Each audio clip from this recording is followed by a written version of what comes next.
Right then, let's get stuck into something that's probably on all our minds at some point, retirement planning. Specifically, we're going to have a look at what it takes to retire comfortably here in the UK. Oh.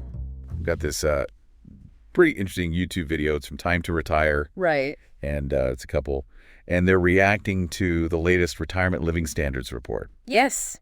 Yeah, I've seen this one. You know, the one from the Pensions and Lifetime Savings Association? Yeah, it certainly got people talking. It did, and that's exactly what we're doing today. Okay. So we're going to unpack these figures.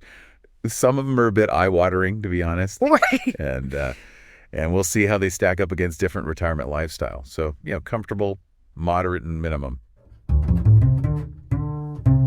Okay, so why don't we start with comfortable then? Okay. The report suggests that a couple needs around £59,000 a year after tax. Wow. Do you see the couple's faces when that figure popped up? Oh, blimey, they were gobsmacked. Yeah. I don't blame them, really. That's a hefty sum. It really highlights how important it is to plan ahead, though, doesn't it? Absolutely. It's not just about saving enough. It's about understanding where that money needs to go. Okay. So this report actually breaks down the budget into different categories. Right. So, for example, it allocates £80 a week for groceries. Right. £30 for eating out. Okay. And then a bit extra for those cheeky takeaways. The couple had something to say about that, didn't they? Oh, yeah. What do they think? A takeaway these days can easily set you back more than 30 quid. Yeah, especially if you're treating yourself to a nice Indian or a Chinese. Exactly. The comfortable label starts to feel a bit optimistic when you consider the actual cost. Yeah. And that's just the food. Okay. What about getting around transport? Right. Well, for transport, the report factors in replacing a small car every 5 years. Right. Plus some money for taxis and train travel. Sounds reasonable enough on the surface, I guess. It does. Yeah. But the couple did point out that this assumes you're still driving. Oh, yeah, of course. What about when you reach the age for free bus passes? And let's be honest, in retirement, you might fancy more than a trip to the seaside. Exactly. You might have some big travel plans. Exactly. A European adventure or maybe even a cruise. That's it. And that's where that comfortable budget might start to feel a bit stretched. Yeah, exactly. Indeed. What did the report have to say about holidays? Well, it allows for 1 2-week holiday abroad. Okay. To a 4-star Mediterranean resort. All right. And then 3 long weekend breaks within the UK.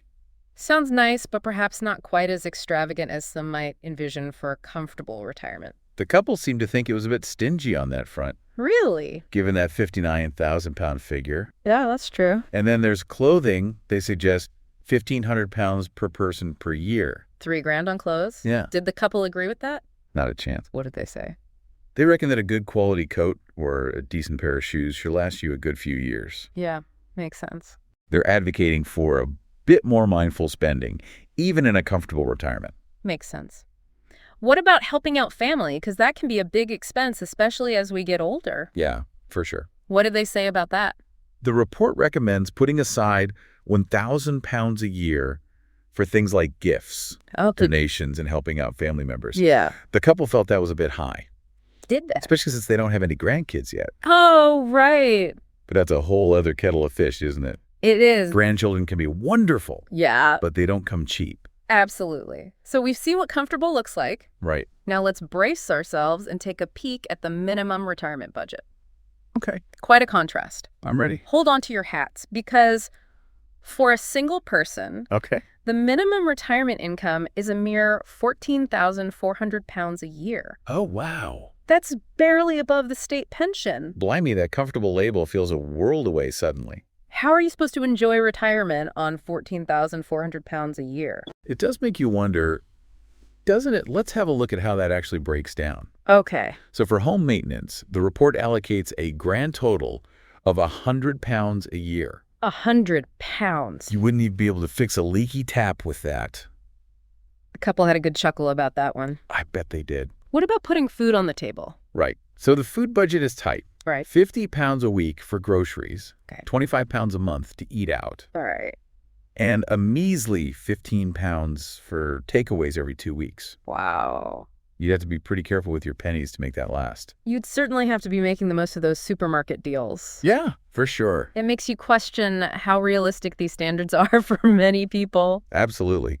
And then there's getting around, so no car, Right. infrequent taxis, and very limited train travel. Right. A couple were pretty skeptical about that one, Yeah. especially if you live somewhere without decent public transport. It does seem limiting. What about holidays? Can you escape on a minimum budget? Well, you get 1 week's holiday in the UK. Okay. The couple joked about a coach trip to Skegness. Oh, right. Not quite the dream retirement, eh? It really highlights the stark difference between these levels. It does. You know, we've gone from 4-star resorts in the Med Yeah. to a coach trip to Skegness. It's a world of difference. It is. It really does raise questions about what a decent standard of living actually means in retirement. It does indeed. We'll delve into that a bit more in a moment. Okay. But first, we should touch on the moderate level, Yeah. which sits somewhere between these two extremes. Right. So the moderate retirement income for a single person is £31,300 per year. Okay. So more than double the minimum, Yeah. but still quite a jump from that comfortable $59,000 for a couple. Interesting. So what does this moderate level get you? Well, you get a bit more flexibility than the minimum, Right. but the increases in some areas are a bit underwhelming. Like what? Like you only get an extra $5 a week for groceries. That's not exactly going to revolutionize your weekly shop, is it? Not really, no. What about holidays? Any chance of some sunshine? You do get a 2-week all-inclusive in the Med, Oh, right. but only at a 3-star resort. Okay. A slight step up from Skegness, Yeah.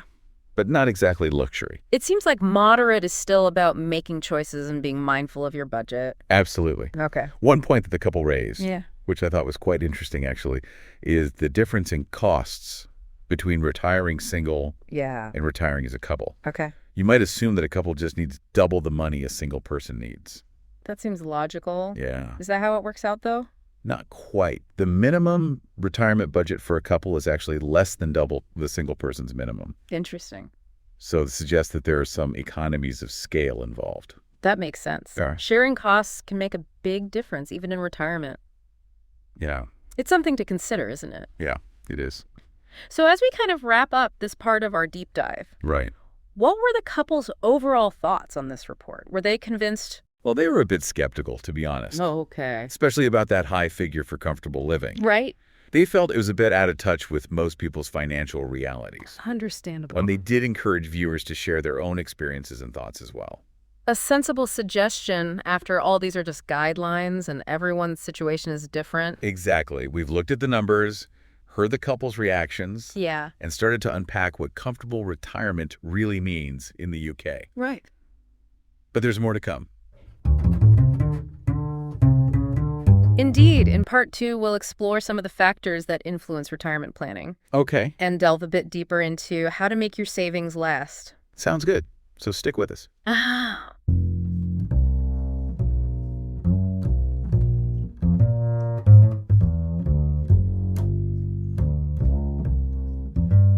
And we're back. Welcome back. We've just scratched the surface of retirement planning.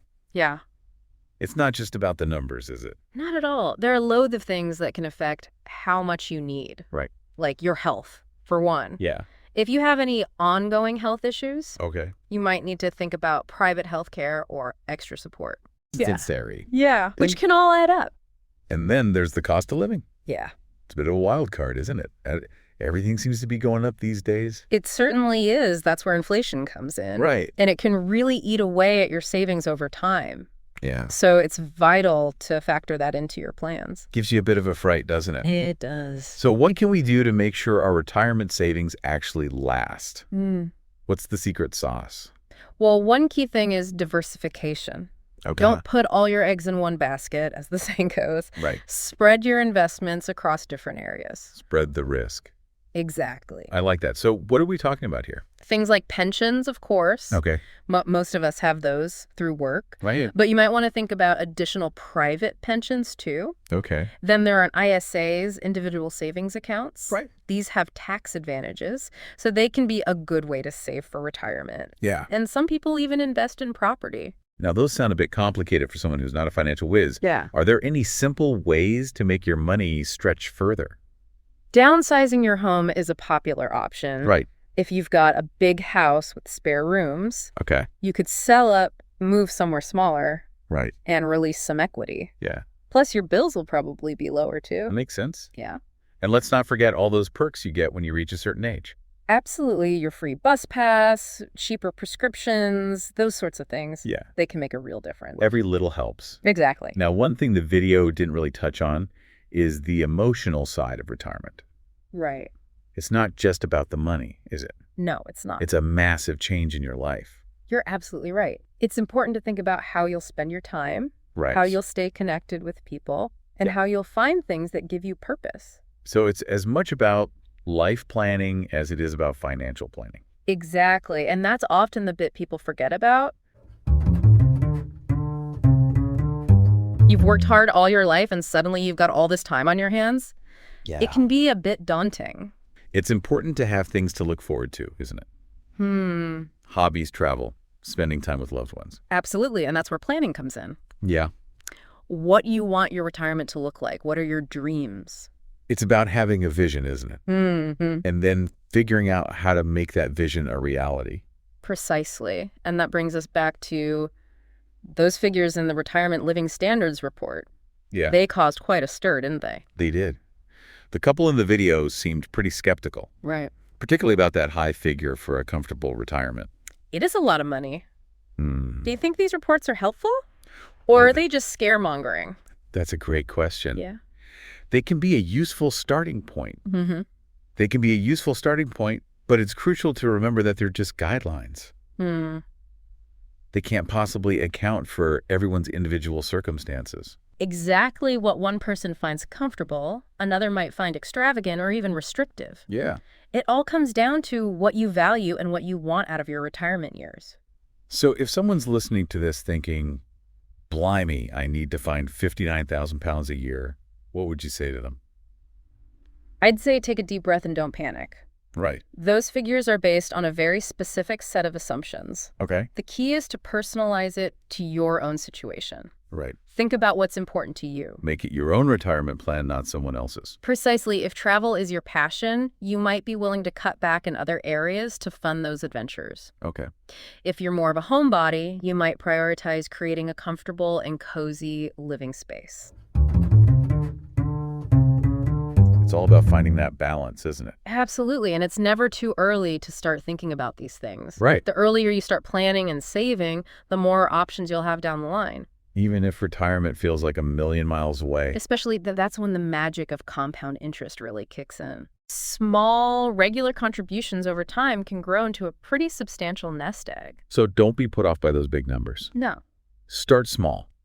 Do your research. Maybe chat with a financial advisor. And focus on building a plan that works for you.